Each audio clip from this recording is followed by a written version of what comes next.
Well, good morning, good afternoon, good evening, good night, good any time of the day or night, wherever you are. Peace and blessings. And thank you for lending me just a little of your time. So, before we actually get into the main part of the video, I'm going to go ahead and play a poem that I wrote on the 3rd of October 2009 entitled What About the Babies?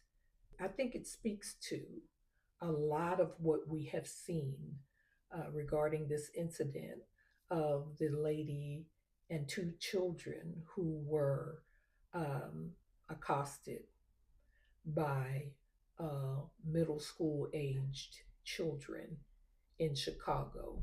I hope it lends some understanding to possibly how we are at a point in time where we're dealing with these kinds of things. So, more than enjoyment, I hope it lends understanding. What about the babies? Day after day after day, I hear the babies cry. They need to be changed, but they're not changed, and I just don't know why. Little spirits soaking wet little souls that are soiled. Now, diaper rash has turned into open, runny sores. I can see pleading for boundaries in their little eyes. Little precious babies need their mama's milk to thrive, a place where love, safety, and security abide, and they need daddy's protection, correction, affection, and direction to survive. But got no time to nurse and nurture them and still live our lives. So we feed them greasy hamburgers and supersized French fries.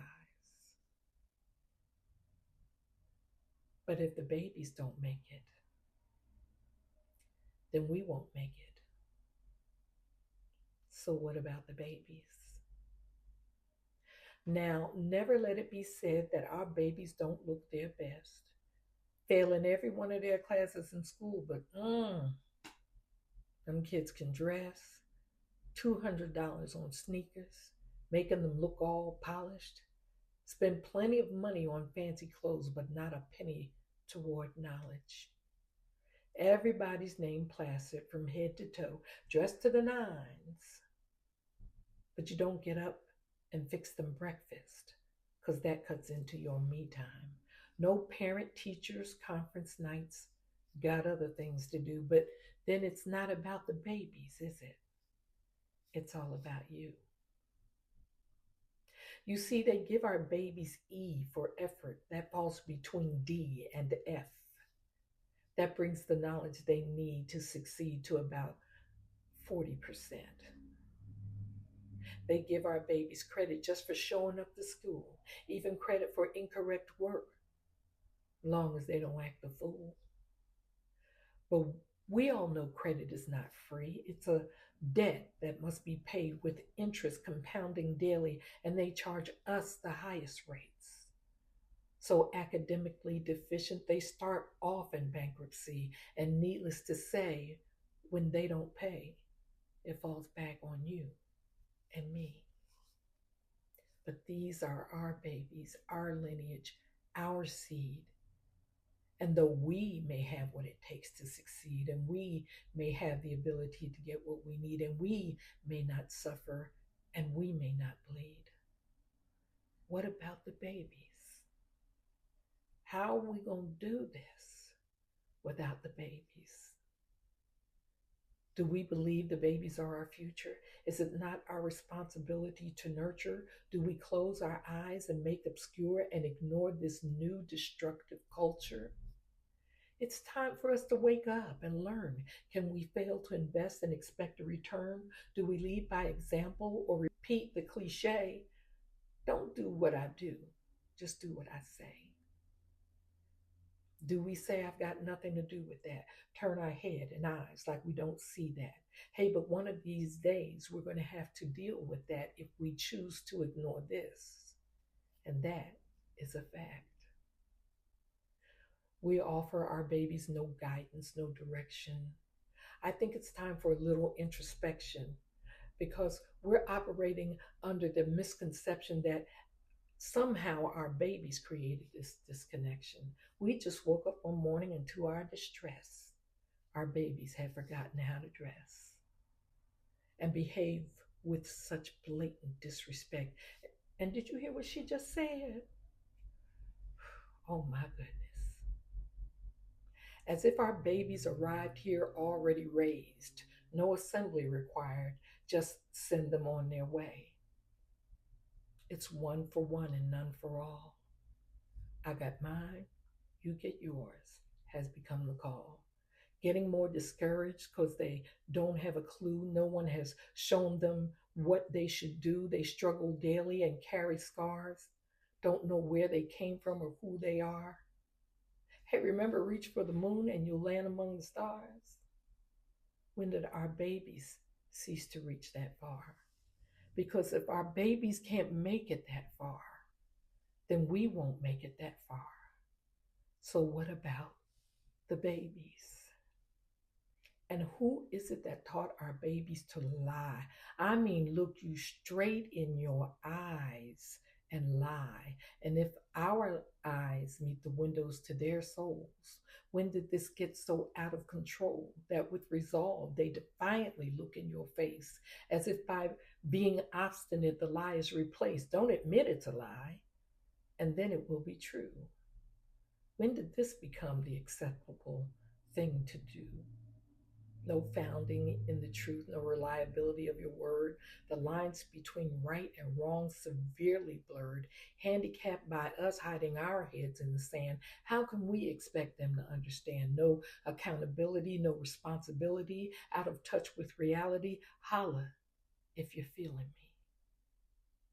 Lies fester and eat away, taking their toll. Only the truth can make our babies whole. Because if the babies are deceived, then we remain deceived. So what about the babies? So if we fail to give the babies every tool they might need, then we indeed become fools, and none of us will succeed. We send them into our world, a world that accepts no excuses, a world where many already consider them to be useless, where words like expendable and disposable are applied to them. It's time for our own apathy toward our children to end. We survived 400 years of defamation, degradation, dehumanization, demoralization, integration, humiliation, and the greatest hoax of them all, desegregation. But now it's not the time to give into frustration because we need to be an inspiration to our future generations. Because if the babies don't make it, I promise you we won't make it. So what about the babies? What about your babies? What about my babies? What about our babies? They're nobody else's babies.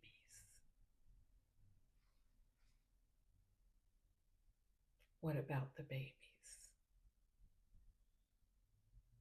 So initially I thought, let me go ahead and include some of the videos in this particular post. But then I thought, I think we have seen those videos multiple times, and I didn't think that adding the videos again would necessarily make the post more relevant.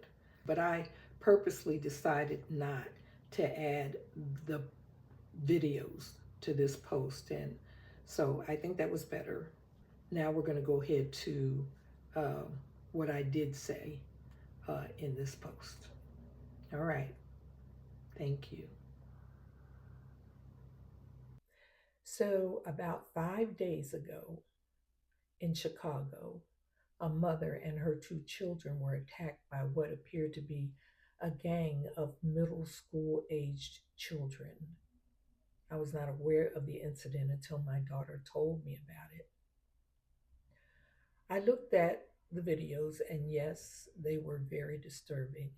And the fact that this was not the first of this type of attack by some or all of these same children, and that at least two of these attacks were recorded from the beginning by the same juvenile participant suggests that it was not spontaneous but planned, and that these children were willing participants or had been coerced or pressured to participate, possibly under duress. Now, this is to the mother of the girl who made the public apology.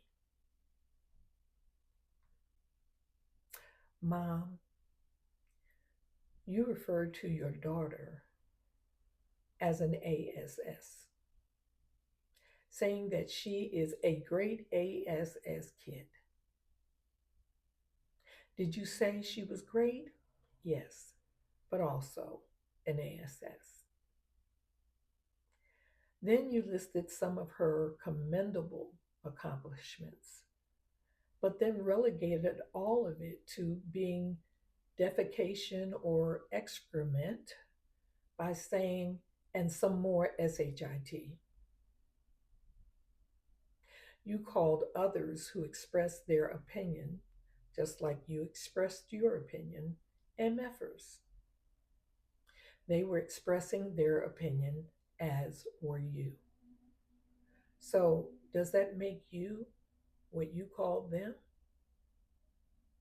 You accuse people of wanting a viral moment when it was your daughter who helped create the situation that people are talking about. And now you have inspired yet another viral moment by attacking others with expletives, insults, foul language, and accusations, which suggests that this may be how you communicate with your daughter on a regular basis.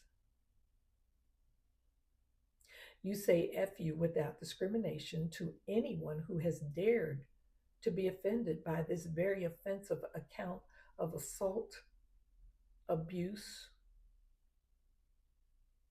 expecting everyone else to check their feelings while you put yours on full display. Again, you accuse those who express shock and outrage of doing the same or worse when they were 12, 13 years old. How do you know that? Where are the receipts? I suspect that if you or someone close to you have been victimized this way, that you would welcome these same supportive comments and opinions. You are perfectly within your rights to want to protect your daughter, and she did the right thing by expressing regret and remorse. You say you owe no one an apology except the victims of your daughter. However, this affected and offended the entire community, particularly those whose children attend the same school and those who live in the same community. No one can make you follow your daughter's example,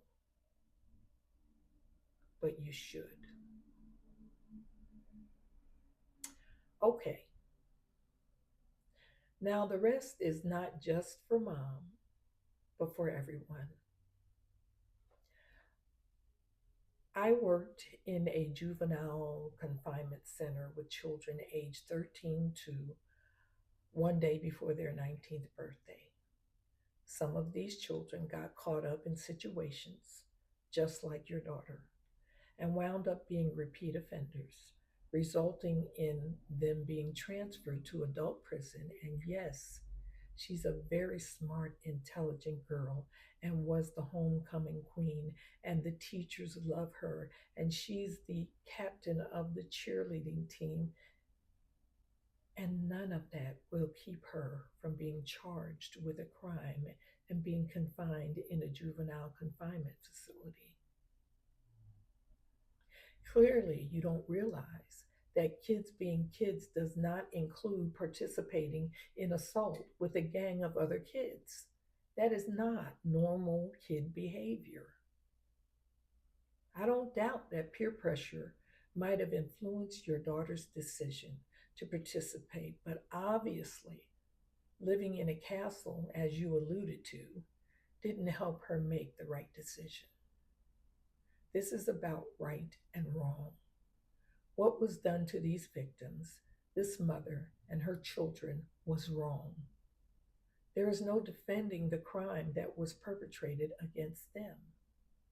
I pray that those people who are standing 10 toes down behind this young girl also support her and encourage her in making sure that she understands not to be negatively influenced by anyone else and never finds herself in a situation like this kind again.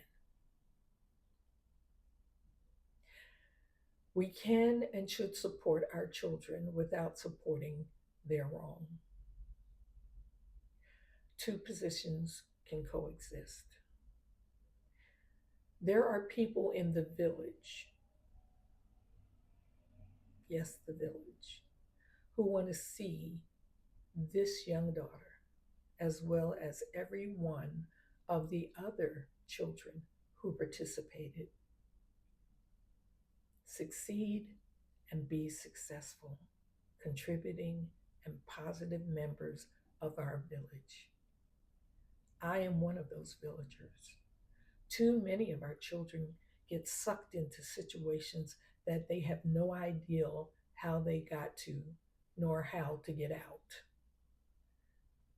Let's hear beyond the somewhat critical noise and know that your village is here for your elders, our children, our men, our women, our moms, and our dads, our village. Now,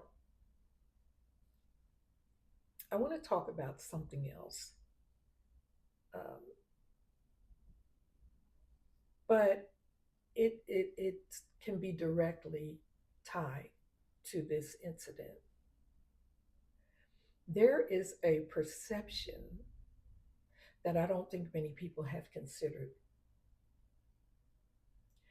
For over 300 years, our people have existed in an indoctrinated state, having been programmed and conditioned to work against each other. And we know that a house divided against itself cannot stand or survive. This was purposely done because unified Africans, even those brought over from Africa in chains, were the colonizers' deepest fear and biggest threat. At the onset of slavery, our people were indoctrinated to be against each other. They used a process called the making of a slave, and they targeted the differences among the slaves. They pitched tall against short, light skinned against dark skinned, male against female, fine hair against coarse hair, thick noses against narrow noses, field workers against house workers, thick lips against thin lips, large eyes against small eyes, one tribe against another tribe, differences among us to cause disunity. We have to find our way back to and remain unified. That is our way to true freedom and self sufficiency.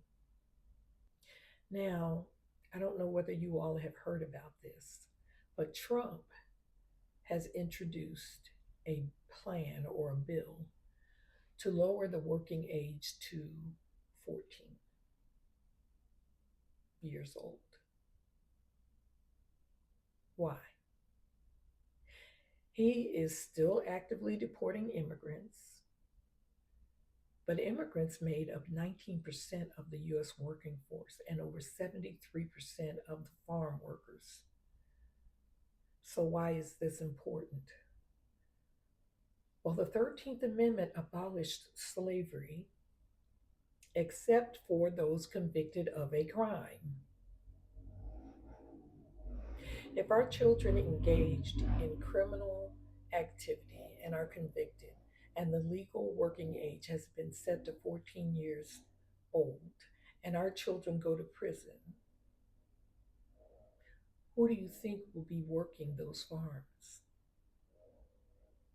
We cannot afford to do anything that will allow this country to legally re enslave us. We must parent our children responsibly. Children don't need their parents to be friends or buddies. Children need their parents to be parents.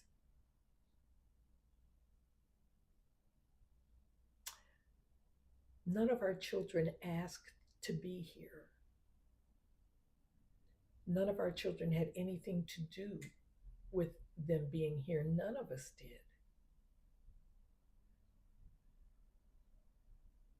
But it is incumbent upon us to make sure that our children have what they need to succeed.